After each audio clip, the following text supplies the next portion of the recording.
Hi friends, welcome back to Farin's Cook. இன்னைக்கு நம்ம பார்க்க போறது ரொம்ப டிஃபரண்டான ஈவினிங் ஸ்நாக்ஸ் தான் பார்க்க போறோம். Sunflower Samosa எப்படி பண்றதுன்னு பார்க்கலாம். வாங்க Farin's Cookக்குள்ள போலாம். Sunflower Samosa பண்றதுக்கு 2 கப் கோதுமை மாவு எடுத்துர்க்கேன். மைதா மாவும் எடுத்துக்கலாம். அது உங்க ஆப்ஷன் தான். தேவையான அளவு உப்பு சேர்த்துக்கலாம். ஓமம் 1 டீஸ்பூன் சேர்த்துக்கலாம்.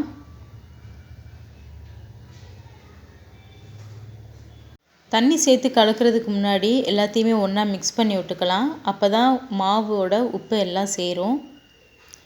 இப்போ கொஞ்சம் கொஞ்சமாக தண்ணி சேர்த்து சப்பாத்தி மாவுக்கு பிசைகிற மாதிரி பிசைஞ்சு தனியாக வச்சுக்கலாம். இப்போ மாவு பிசைஞ்சு ரெடியாக வச்சாச்சு. இது ஒரு 10 நிமிஷம் மூடி வச்சிடலாம். அதுக்குள்ளேயே நம்ம உள்ளே வைக்கிற ஸ்டஃப் எப்படி பண்ணுறதுன்னு பார்த்துடலாம். ஒரு கடாயில் 5 டேபிள் ஸ்பூன் ரீஃபைண்ட் ஆயில் சேர்த்துக்கலாம். எண்ணெய் நல்லா சூடானதும் 1 டீஸ்பூன் ஜீரகம் சேர்த்துக்கலாம். சின்ன பீஸ் இஞ்சி சின்னதாக கட் பண்ணி வச்சுருக்கேன், அதையும் சேர்த்துடலாம். இஞ்சியோட பச்சை வாசம் போகிற வரைக்கும் நல்லா வதக்கி விட்டுக்கலாம். அதை 2 பச்சை மிளகா சின்னதாக பொடியாக நறுக்கி வச்சுருக்கேன், அதையும் சேர்த்துக்கலாம். 2 பெரிய வெங்காயம் பொடியாக கட் பண்ணி வச்சுருக்கேன், அதையும் சேர்த்து கண்ணாடி பதம் வர வரைக்கும் வதக்கிக்கலாம். ரொம்ப ஃப்ரை பண்ணக்கூடாது, கண்ணாடி பதம் வர வரைக்கும் தான் ஃப்ரை பண்ணணும். வெங்காயம் கண்ணாடி பதம் வந்துருச்சு. இந்த ஸ்டேஜில் 1 டீஸ்பூன் மிளகாய்த்தூள் சேர்த்துக்கலாம். ஜீரகத்தூள் 1 டேபிள் ஸ்பூன், மஞ்சத்தூள் 1 டீஸ்பூன், மல்லித்தூள் 1 டீஸ்பூன், உப்பு கொஞ்சம் சேர்த்துக்கோங்க, நான் வீடியோ எடுக்க மறந்துட்டேன். அது எல்லாத்தையுமே ஒன்றா சேர்த்து மிக்ஸ் பண்ணி விட்டுக்கலாம்.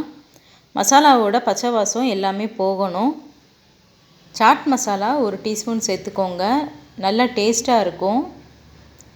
எல்லாத்தையுமே ஒன்றா மிக்ஸ் பண்ணி விட்டு பச்சை வாசம் போகிற வரைக்கும் நல்லா அதை வதக்கி விட்டுக்கோங்க. மசாலாவோட பச்சை வாசம் போனதும் 2 உருளைக்கிழங்கு வேக வச்சு மசிச்சு வச்சுருக்கேன், அதை சேர்த்துடலாம். எல்லாத்தையுமே அந்த வெங்காயத்தோட எல்லாத்தையுமே மிக்ஸ் பண்ணி விட்டலாம். உருளைக்கிழங்கோட மசாலா எல்லாமே மிக்ஸ் ஆனால் தான் நம்ம ஸ்டஃபிங் நல்லா இருக்கும் டேஸ்ட்டாக. சிம்லேயே வச்சு மிக்ஸ் பண்ணி விடுங்க, இல்லாட்டி கீழே அடி பிடிச்சிரும். உருளைக்கிழங்கு எல்லாமே மசாலாவில் நல்லா மிக்ஸ் ஆயிடுச்சு. ஸ்ப்ரிங் ஆனியன் கொஞ்சமாக சேர்த்துக்கலாம். ஸ்ப்ரிங் ஆனியன் இல்லைன்னா நீங்கள் கொத்தமல்லி கூட சேர்த்துக்கலாம். அதையும் சேர்த்து நல்லா மிக்ஸ் பண்ணி விட்டுக்கலாம். இது கூட நீங்கள் கேப்சிகம் இல்லாட்டி கேரட் கூட நீங்கள் துருவி சேர்த்துக்கலாம். இப்போ உள்ளே வைக்கிற ஸ்டஃப்பும் ரெடி ஆயிடுச்சு. இப்போ சப்பாத்தி மாவும் ரெடி ஆயிடுச்சு. கொஞ்சம் நல்லா பிசைஞ்சு விட்டுக்கலாம். ரெகுலராக நீங்கள் சப்பாத்திக்கு எவ்வளோ மாவு எடுப்பீங்களோ அதை விட கொஞ்சம் அதிகமாக எடுத்துக்கோங்க. அது ஃபஸ்ட்டு நல்லா உருட்டிக்கலாம். இப்போ இந்த சைஸ் பால் எடுத்தால் போதும்.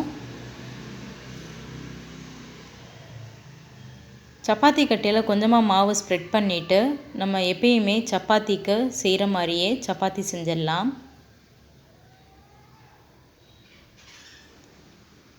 ரொம்ப மெல்லிசாக இருக்கக்கூடாது, கொஞ்சம் தடிமன் இருக்கணும்.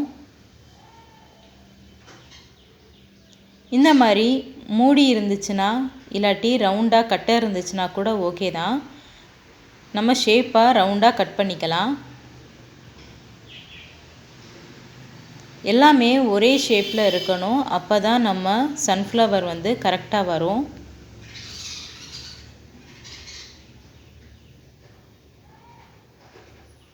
நான் சப்பாத்தி பண்ண ஒரு ரோலில் 4 ரவுண்டு வந்திருக்கு எனக்கு.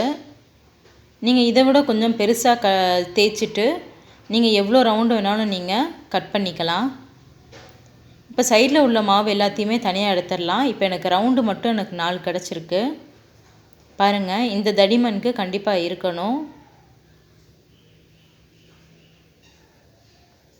இப்போ நான் எக்ஸ்ட்ரா இருக்கிற 2 மட்டும் எடுத்துகிட்டு 2 மட்டும் வச்சுருக்கேன். நம்ம உருளைக்கிழங்குல மசால் செஞ்சதை நடுவில் ஸ்டஃப் பண்ணிடலாம்.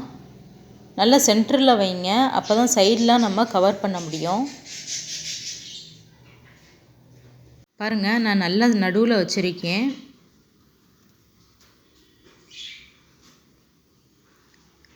ஓரங்கள் எல்லாமே கொஞ்சம் தண்ணி வச்சு நல்லா அப்ளை பண்ணிக்கோங்க. அப்போ தான் நம்ம மேலே வச்சு க்ளோஸ் பண்ணுறதுக்கு ஈஸியாக இருக்கும். நான் தண்ணி வச்சு எல்லாமே அப்ளை பண்ணிட்டேன். இப்போ இன்னொரு ரவுண்டு வச்சு நம்ம மூடிடலாம். நல்லா ப்ரெஸ் பண்ணி விடுங்க. அப்போ தான் அந்த மசால் வந்து வெளியே வராமல் உள்ளக்க நல்லா ஃப்ரை ஆகும்.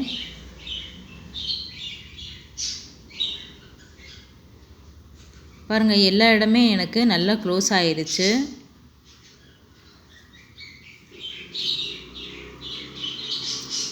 கத்தி வச்சு ஓரங்கள் எல்லாத்தையுமே கட் பண்ணிக்கலாம். ஓரங்கள் மட்டும் கட் பண்ணிக்கோங்க. நம்ம க்ளோஸ் பண்ண அந்த மசாலாவில் கட் ஆகக்கூடாது, இல்லாட்டி வெளியே வந்துடும் மசாலா எல்லாமே.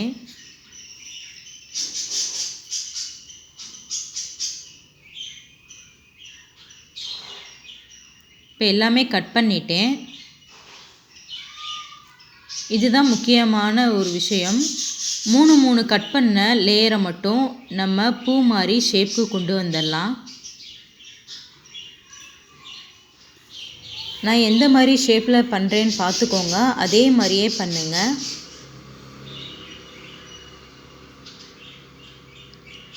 மூணு கட்டிங்ஸ் மட்டும் எடுத்து நீங்கள் பண்ணுங்கள். அதை விட கொஞ்சம் பெருசாக பண்ணிங்கன்னா உங்களுக்கு அந்த சைடு மட்டும் குண்டாயிரும். நம்ம ஃப்ரை பண்ணும் போது வேகிறதுக்கு ரொம்ப லேட் ஆகும். இதே மாதிரி இருக்கிற எல்லா கட்டிங்ஸ்லையுமே நம்ம ஷேப் கொண்டு வந்துடலாம்.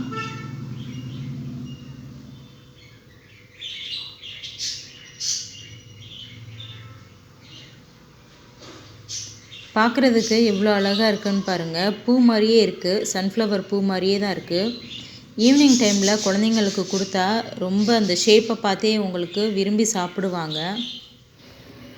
லைட்டாக இந்த மாதிரி கத்தியை வச்சு எடுத்து விட்டிங்கன்னா அழகாக அந்த ஷேப் மாறாமல் வந்துடும். இப்போ பாருங்கள், சன்ஃப்ளவர் மாதிரியே இருக்குது பாருங்கள். ஷேப் கொண்டு வந்துக்கோங்க. எடுத்ததும் ஒரு பூ ரெடி ஆயிடுச்சு. இதே மாதிரி நான் 2 ரவுண்ட்லேயுமே எடுத்த பூ செஞ்சுருக்கேன். 2 பூவும் எனக்கு ரெடி ஆயிடுச்சு. இப்போ ஒரு கடாயில் எண்ணெய் பொரிக்க தேவையான அளவு எண்ணெய் சேர்த்துக்கலாம். எண்ணெய் நல்லா சூடானதும் ஒரு பூ போட்டு பொரிச்சிடலாம். ஒரு பேட்சில் ஒரே ஒரு பூ மட்டும் போடுங்க. அப்போ தான் சீக்கிரமாக நல்லா ஃப்ரை ஆகும். சிம்லேயே வச்சு ஃப்ரை பண்ணுங்க. அப்போ தான் மாவு வந்து வேகிறோம். இல்லாட்டி மேலே கருப்பாயிரும், சீக்கிரமாகவே ஃப்ரை ஆகாது. இப்போ ஒரு சைடு நல்லா ஃப்ரை ஆகிடுச்சு பாருங்கள். அப்படியே லேசாக திருப்பி விட்டுக்கலாம். திருப்பி விடும் போது கொஞ்சம் கவனமாக திருப்பி விடுங்க, இல்லாட்டி மேலே எண்ணெய் தெரிச்சிரும்.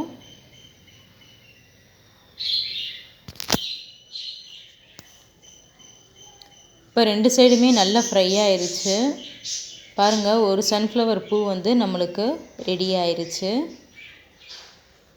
பார்க்குறதுக்கே ரொம்ப அட்ராக்டிவாக இருக்குது பாருங்கள். இதே மாதிரி அடுத்த பூவையும் நம்ம ஃப்ரை பண்ணிடலாம்.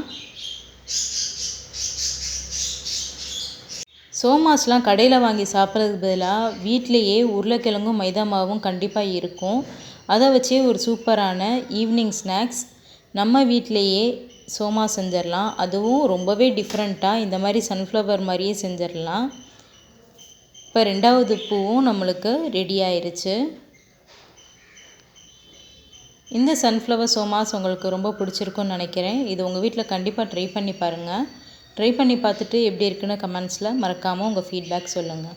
இந்த வீடியோ உங்களுக்கு பிடிச்சிருக்குன்னு நினைக்கிறேன். பிடிச்சிருந்துச்சுன்னா லைக் பண்ணுங்கள், ஷேர் பண்ணுங்கள், சப்ஸ்கிரைப் பண்ணுங்கள். மறக்காமல் பெல் பட்டனில் ஆல் ஆப்ஷன் ப்ரெஸ் பண்ணுங்கள்.